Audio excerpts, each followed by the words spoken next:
Hey guys, in today's video, I bring you an emotional story that will shake your beliefs. Lucian Ashford, an Air Force instructor, experienced a near-death experience, NDE, that revealed the true meaning of Jesus' words, a message that few know or understand. Share. What he discovered on the other side will challenge everything you've ever heard about religion and spirituality. Leave a like, subscribe to the channel, and activate the bell to follow this revealing and surprising journey. Let's go. My name is Lucian Ashford, and my story begins in Orlando, Florida, a city known for its bright lights, theme parks, and unique cultural mix. But my life wasn't a fairy tale like the movies we so often see there. I was adopted by my grandparents shortly after my birth. My biological mother was only 17 years old and unable to raise me alone. She made the difficult decision to let her own parents give me the life she couldn't provide.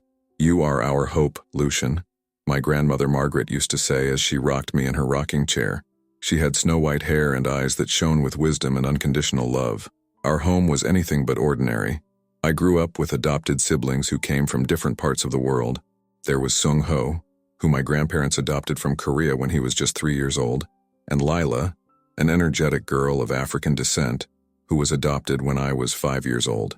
Every dinner in our house was a multicultural feast. We had kimchi and rice on one side of the table, and the traditional Southern American beans and rice on the other. The nights were filled with stories that spoke of different continents, teaching me from an early age that the world was vast and full of perspectives. Although there was love in abundance, the outside world didn't always understand. People used to look at our family with curiosity and sometimes judgment. "Lucian, why don't your brothers look like you?" schoolmates asked. These questions, although asked innocently, made me feel uncomfortable, as if something was wrong with being different. Margaret, always attentive, said to me, "Remember, my son, our difference is our strength. Never let anyone tell you otherwise." And these words became a mantra for me. Weekends were the most anticipated times. My grandfather, Thomas, a stout man with calloused hands, always took us fishing at the nearby lake. I remember how he smiled when he saw me try to hold the stick with the same dexterity as him. "Strength and patience, boy. Life is like that too," he said, with a wise tone that only years can offer. Despite the social challenges and curiosity that surrounded our family, the love and diversity we shared formed the foundation of who I would become. Every story, every dish served on the table, and every lesson taught in the shadow of the Orlando sunset made me a young man who knew the world was bigger than any box they tried to put me in. Growing up in a multicultural family in Orlando, despite all the colors and flavors, brought its own challenges. At school, curiosity about my family was constant. "Why do you have a Korean brother and a black sister?" It was a question I heard more than I would like. At first, I responded with pride, explaining that my family was a celebration of diversity. But over time, the questions began to weigh on them. I began to feel that, in the eyes of others, our family was an anomaly. There was one day in particular that stuck with me. It was bring your parents to school day, and many of my classmates brought their traditional families. When my grandparents entered the room with Sung Ho and Lila by our sides, I noticed the whispers and the looks. "Are they all brothers?" someone asked. My face heated up with embarrassment, not because of my family, but because I didn't know how to handle the attention. Margaret, sensing my hesitation, smiled at me and whispered, "We are unique, Lucian, and that is a gift." She then stood up and told stories about our family with so much love and pride that the room fell silent, listening to every word. For the first time, I saw that our difference had a power of its own, and I began to see the world with a little more courage. However, it wasn't just at school that the challenges appeared. Our neighborhood also had its opinions. The older neighbors, who were not used to a family like ours, often gave questioning looks or whispered among themselves. I remember a time when a neighbor said out loud to another, "There are too many people in this house." I didn't fully understand the comment at the time, but I felt the weight of the rejection. Lila, always with her bright smile, put her arm around my shoulder and whispered, "They don't know what they're missing." Little by little, I learned to transform this weight into something that drove me. I began to seek recognition not because of my appearance or my family, but because of what I did and how I treated others. My grandmother always reminded me, "Lucian, what matters is how you make people feel. This is what you will take with you." That lesson stuck with me. I always strive to be kind, to help others, and to see beyond appearances, just as my family had taught me. Evenings at our house, with laughter around the table and stories shared, were my refuge and the reminder that no matter what the outside world said, I belonged there. When I finished high school, I felt like I needed something more, something that would make me prove myself to the world and to myself. It was at that moment that my adoptive father, Thomas, planted a seed in my mind. Lucian, I served in the army. I know how much this can change a person, give purpose, discipline. Maybe the Air Force is a path for you. His words resonated with me for days. The idea of following in my father's footsteps, of carrying on the legacy of a family that has always supported me, seemed like the right choice. It wasn't an easy decision, but before long, I was filling out enlistment forms and preparing for a journey that would change my life. When I joined the Air Force, I discovered a completely new world, full of challenges and opportunities. I was assigned as a survival, evasion, resistance, and escape SEER instructor, a highly demanding position that tested me physically and mentally every day. I remember the first intense training I participated in, under a merciless sun. Dust kicked up, clinging to my sweaty skin, as I tried to teach recruits how to build makeshift shelters and find water in extreme conditions. Caleb Turner, my training partner and early friend, was the only person who seemed to find humor in the situation. "Come on, Lucian. If you don't die of thirst, you'll at least die of the heat," he joked, letting out a laugh that always managed to break the tension. Caleb was the kind of person who saw light in any darkness, and he was often my anchor in difficult times. The days passed, and, despite the difficulties, I felt that I had finally found a purpose. My adoptive father called me every week, and I could hear the pride in his voice. "I'm proud of you, son. You are where you belong." These words motivated me, made me want to be better, stronger, but life has a cruel way of testing even the strongest foundations. During a particularly grueling workout, I felt a sharp pain in my knees while running over rough terrain. The pain was unbearable, but I pushed my body beyond the limit, determined not to show weakness. Ultimately, I could barely walk and was taken to the infirmary. After detailed examinations, the diagnosis was not good. Multiple injuries to the knees that would require realignment surgery. I remembered Margaret's worried look when I told her over the phone. "My strong boy, no matter where you are, know that we are always with you," she said, trying to hide the worry in her voice. The surgery came, and with it, the harsh reality. The procedure was unsuccessful, and my career, which had become my identity, began to crumble before my eyes. The feeling of failure and uncertainty about the future took over me, but that was still just the beginning of a much deeper journey. The period after surgery was one of the darkest of my life. The prognosis was bleak. The realignment surgery had failed, and my injuries were more serious than the doctors expected. I tried to maintain my composure in front of my colleagues and superiors, but inside I felt myself sinking into a spiral of frustration and helplessness. The career that I worked so hard to build seemed to slip through my hands, leaving an immense void in its place. Captain Harold Rivers, my superior and mentor, called me into his office one day. He watched me for a moment, silently, before saying, "Ashford, I know this is a hard blow, but you need to remember that a career doesn't define who you are." His words were well-intentioned, but they echoed hollowly inside me. How could he understand? The Air Force was more than a career. It was the symbol of my worth, of the promise I made to myself and my family. The days that followed were marked by a cycle of physiotherapy and attempts to find a new purpose. Caleb, ever the loyal friend, frequently showed up at my door with impromptu jokes and a bag of food. "Look, I brought tacos today. Nothing like bad food to improve your mood," he would say, trying to lighten my load. But despite their attempts, the shadows of uncertainty continued to haunt me. It was on a particularly lonely night, when the silence in the dorm seemed deafening, that everything changed. I felt a wave of dizziness and a weakness that I couldn't explain. My legs gave out, and the last thing I remember was the cold dorm floor quickly approaching. I was found unconscious hours later and rushed to the base hospital. Doctors rushed to stabilize me, running a series of tests to try to figure out the cause of the fainting. As a nurse adjusted my IV fluid, I began to feel a sharp pain shooting up my arm, as if an electric current was running through it.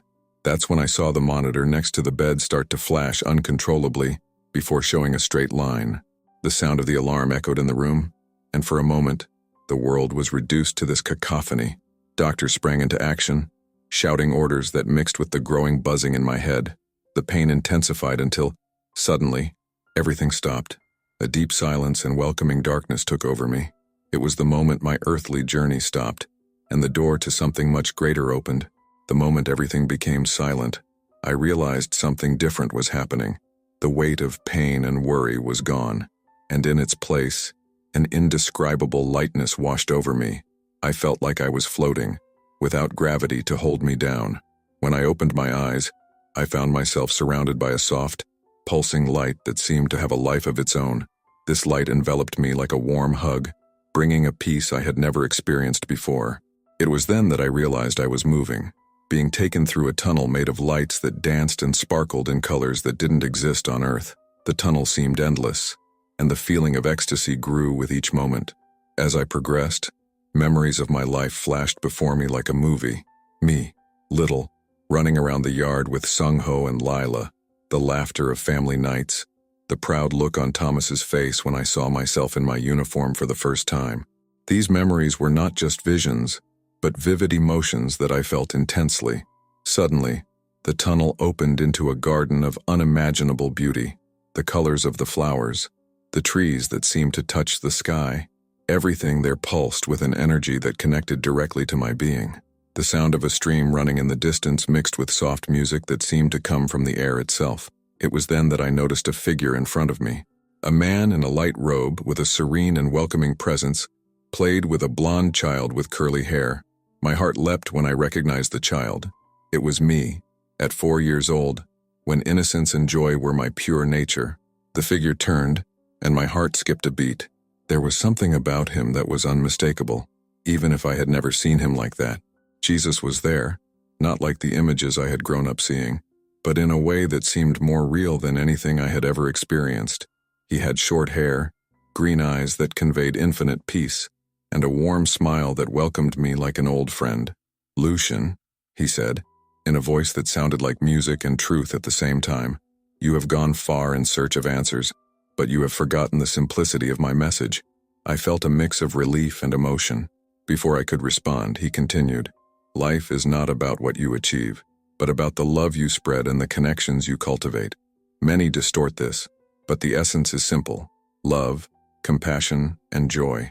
His words sank deeply, as if he was rekindling something he had always known but had forgotten amid the pressures and challenges of life. The garden around us seemed to vibrate in harmony with what he said, and for a moment, the entire world was summed up in that teaching. As Jesus' words resonated with me, I felt like all the weight I had been carrying had dissolved. It was as if all my life I had been trying to swim against a current, and now, for the first time, I was floating in harmony with it. Jesus approached and placed his hand on my shoulder. His touch wasn't physical, but it was as real as the heat of the sun on a summer day.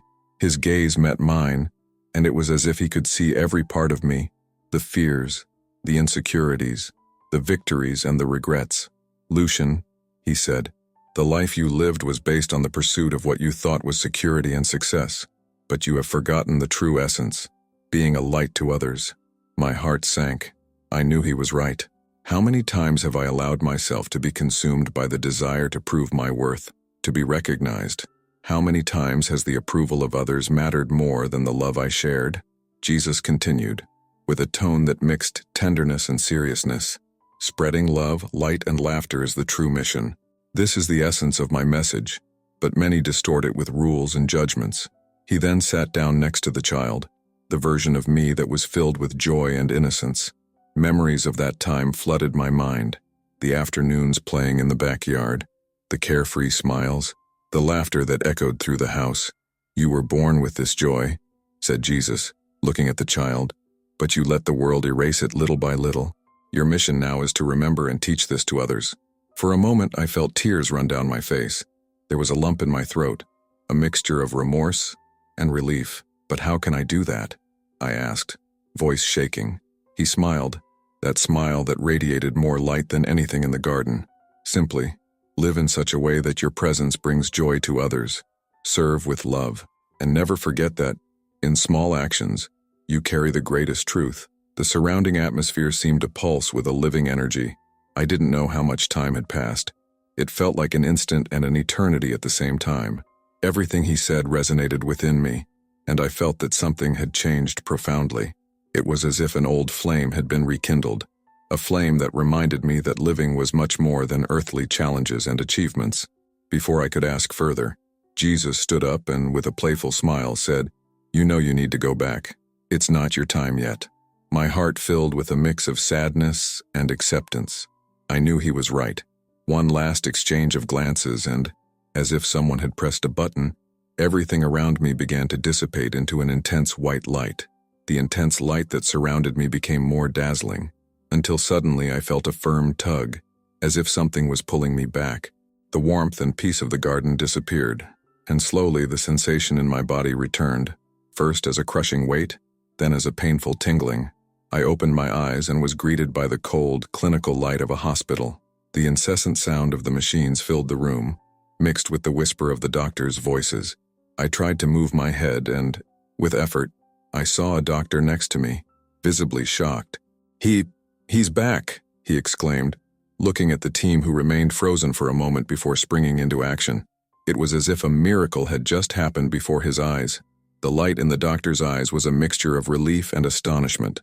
"Welcome back, Ashford," he said, still not quite believing his eyes. My body felt heavy. Every muscle seemed to scream in pain. But what hit me most deeply was the shock of reality. I was no longer in the garden. I was no longer at peace. The weight of gravity seemed to pull me back into the struggle and complexities of earthly life. It was then that I realized something strange. The hospital I was in was not the one on base. The logo on the doctor's coat read, Hampton General Hospital. I was confused. How had I ended up in a town miles away from the base? "Doctor, where am I?" My voice sounded scratchy, like I hadn't used it in days.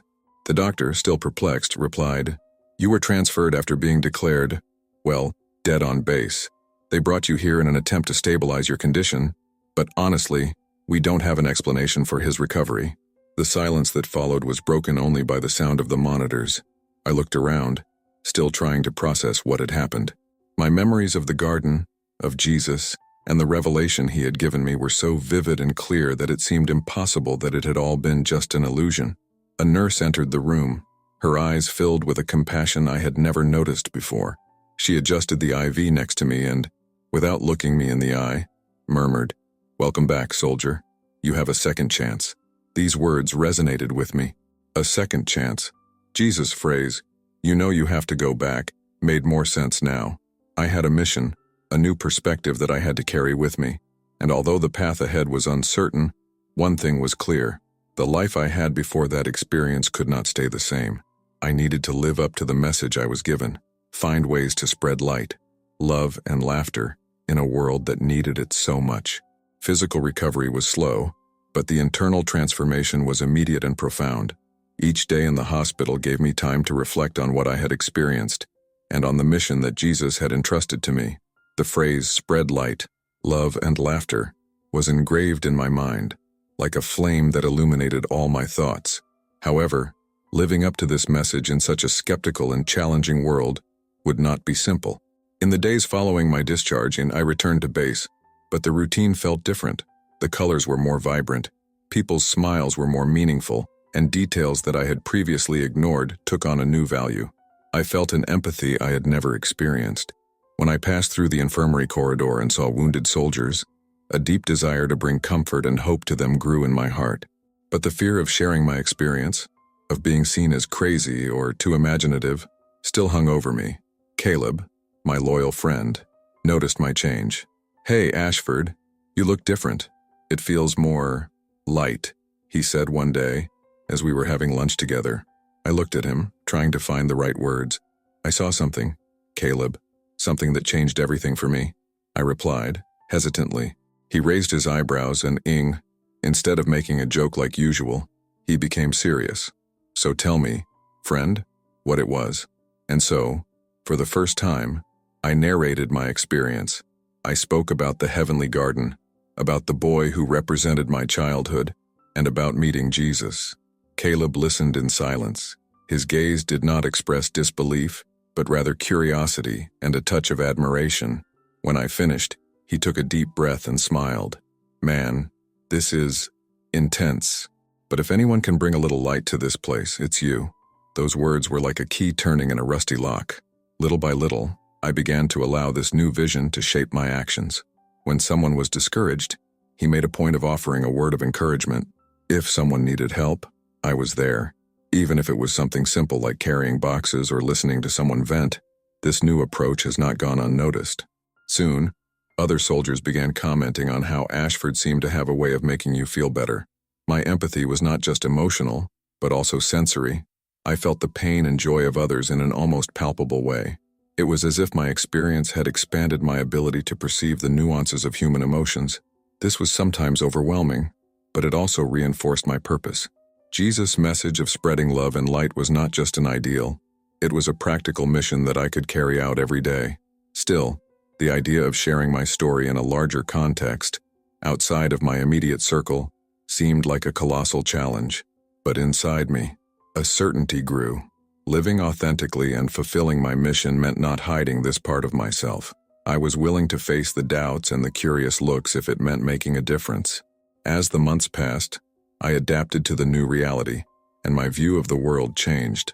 The near-death experience, NDE, had taught me lessons that went beyond logical understanding, and each day I sought to incorporate these lessons into the way I lived and interacted with others.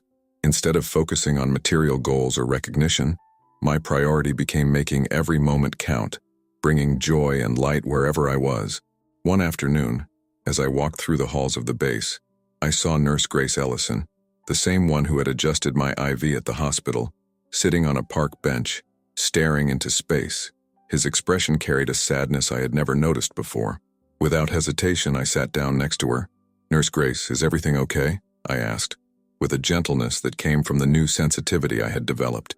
She looked at me in surprise and then smiled, although her smile didn't reach her eyes.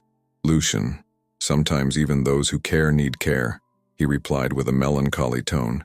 It was at that moment that I realized how small actions, like simply listening to someone, could make a huge difference. We talked for hours, and she told me about the struggles of caring for her sick mother and the pressure of her job. When we said goodbye, she seemed lighter, and I knew that fulfilling my mission did not mean great heroic deeds, but being present and spreading love in a simple and genuine way. I then decided it was time to share my experience with more people. I gathered my courage and spoke to Captain Harold Rivers. "Captain, I would like to share something important with the squad. It's about what I went through and how it changed my perspective." He looked at me for a moment, gauging my resolve, and finally nodded. "Do it, Ashford. They need to listen." That night, in an auditorium lit only by the glow of fluorescent lights, I told my story to dozens of colleagues. The words came out with a sincerity I didn't know I possessed.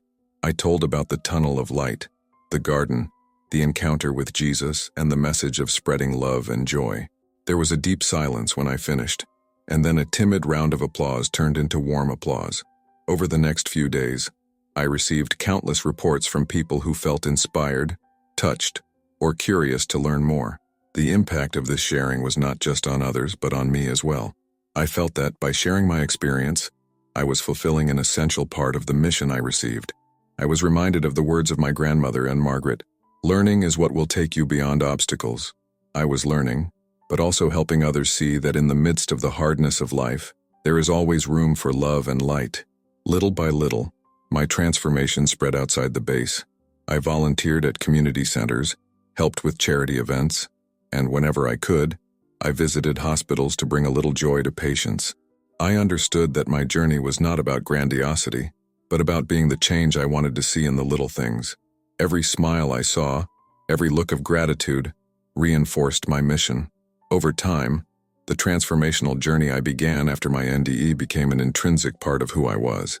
My mission to spread love, light, and laughter shaped not only my actions, but also my thoughts and the way I saw the world.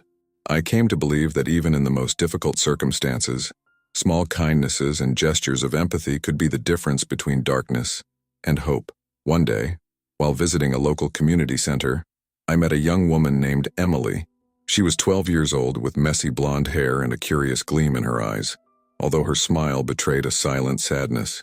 I discovered that her parents were going through a messy divorce, and she often retreated to the community center to escape the chaos at home. I sat next to her as she painted a landscape in shades of blue and green. "It's a happy place, isn't it?" I asked, pointing to the board. She nodded slightly. "I want to go to a place like that one day," he replied in a shaky voice. Those words resonated inside me. I knew what it was like to want to escape and find a haven of peace. "You know, Emily," I began, "there is a place inside each of us where peace exists, even when the world seems to be falling apart. And sometimes, all we need to do is remind ourselves that it's there." She looked at me curiously, as if trying to understand what I was saying. He asked. "It starts with small gestures. Make someone smile, help when you can, and always remember that you are loved," I explained. She smiled, a real smile this time, and returned to her painting with new determination. It was in these moments that I understood the real meaning of Jesus' words. Spreading light was not just a metaphor, but a call to live in a way that inspired others, to ignite small flames of hope where before there was only darkness.